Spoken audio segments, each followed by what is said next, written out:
Assalamualaikum warahmatullahi wabarakatuh. Puji syukur mari kita panjatkan kehadirat Allah SWT yang telah melimpahkan rahmat dan hidayah serta kesehatan sehingga kita masih bisa puasa. Tak lupa mari kita haturkan ucapan sholawat dan salam kepada Nabi besar Muhammad SAW, pelita di akhir zaman. Pada puasa hari keempat ini, saya akan menyampaikan sedikit kultum dengan tema hal-hal yang membatalkan puasa Ramadan. Saat menjalankan puasa, tentu kita harus menaati aturan dan syarat yang ada supaya ibadah puasa kita berkah dan mendapatkan rahmat olehnya.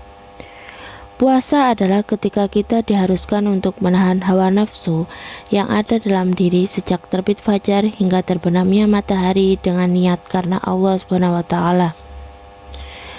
Ada beberapa hal yang dianggap membatalkan ibadah puasa kita. Yang pertama, makan dan minum secara sengaja. Ini tentunya dapat membatalkan puasa karena sejatinya ketika berpuasa kita diharuskan untuk menahan lapar, yaitu makan, dan haus, yaitu minum. Nah, jika di tengah-tengah ibadah puasa ini kita justru dengan sadar makan dan minum, jelas akan membatalkan puasa. Terdapat dalam Al-Quran, Allah SWT berfirman yang artinya, "Dan makan minumlah hingga terang bagimu benang putih dan benang hitam, yaitu fajar." Quran Surah Al-Baqarah ayat 187.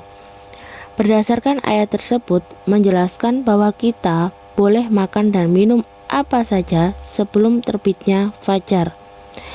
Nah, jika sudah masuk fajar, tentu saja sudah tidak diperbolehkan lagi untuk makan dan minum. Selain itu, juga terdapat sabda Nabi Muhammad SAW yang menyatakan bahwa makan dan minum secara sengaja tentu dapat membatalkan puasa. Berbeda lagi jika karena lupa. Hal tersebut ditunjukkan pada hadis berikut.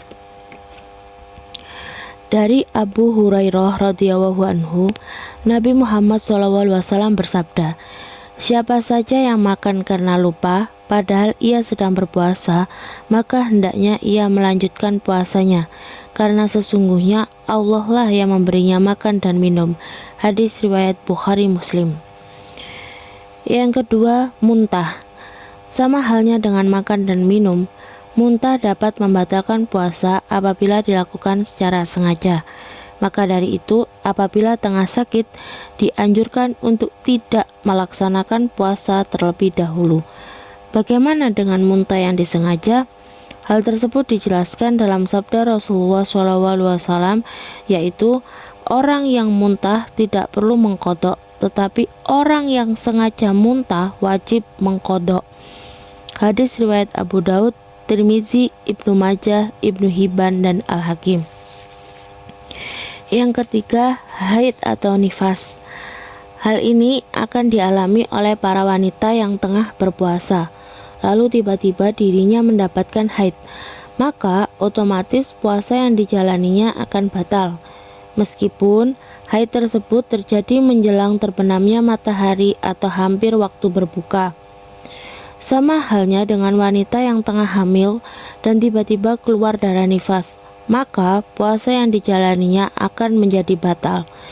Terdapat dua dalil Nabi Muhammad SAW terkait hal ini, yaitu yang pertama dari Abi Sa'id Al-Khudri radhiyallahu anhu berkata bahwa Rasulullah SAW bersabda, "Bukankah bila wanita mendapat haid dia tidak boleh sholat dan puasa?" Hadis riwayat muttafaq alaih. Yang kedua dari Aisyah radhiyallahu anha berkata, "Di zaman Rasulullah SAW dahulu, kami mendapat haid, lalu kami diperintahkan untuk mengqadha puasa dan tidak diperintahkan untuk mengqadha sholat." Hadis riwayat Jamaah. Yang keempat, gila. Para ulama telah sepakat bahwa seseorang yang dalam kondisi gila tidak diwajibkan untuk puasa. Hal ini karena syarat wajib puasa adalah berakal dan tidak gila. Nah, jika seseorang yang tengah gila ini menjalani puasa, maka puasanya tidak sah.